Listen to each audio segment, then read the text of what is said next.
Chapter 12.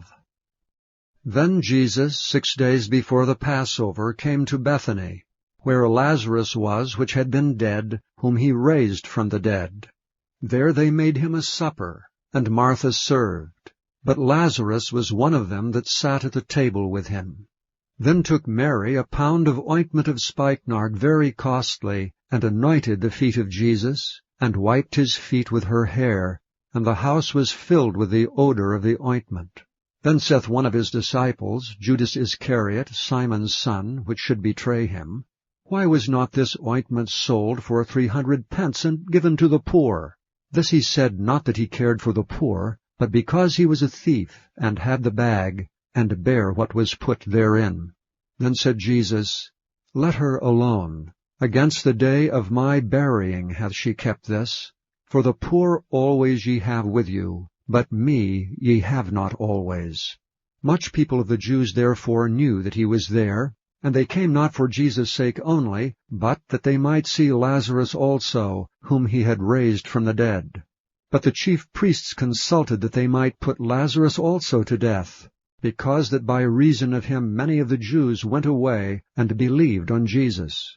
On the next day much people that were come to the feast, when they heard that Jesus was coming to Jerusalem, took branches of palm trees, and went forth to meet him, and cried, Hosanna! Blessed is the King of Israel that cometh in the name of the Lord.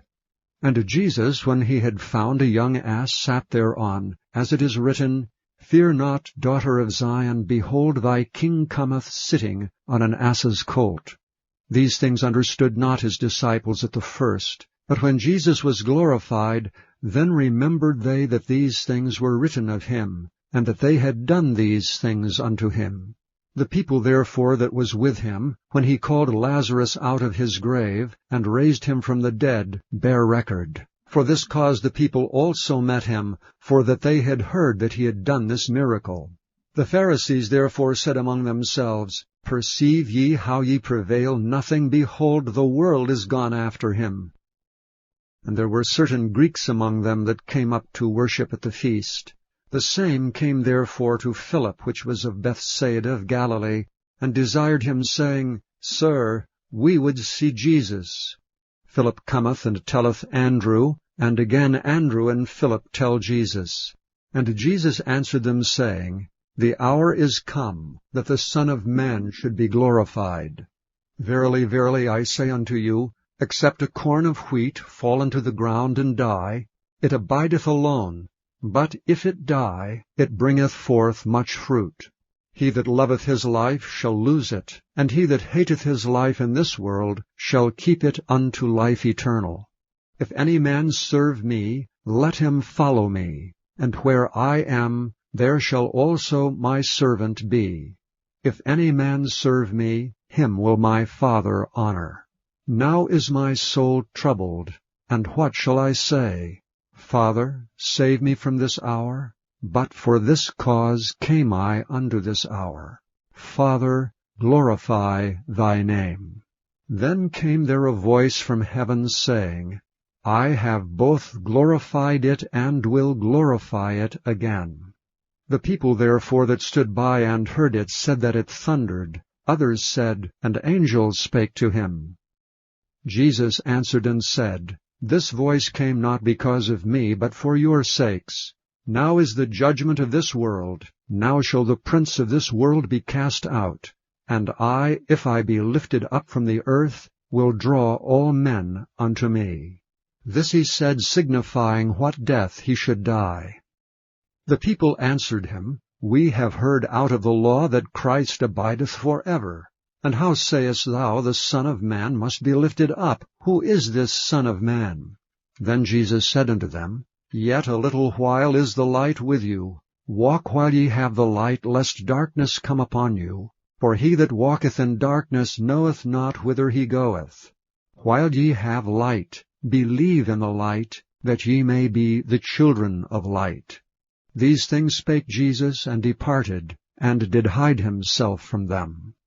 But though he had done so many miracles before them, yet they believed not on him, that the saying of Esaias the prophet might be fulfilled, which he spake, Lord, who hath believed our report? And to whom hath the arm of the Lord been revealed?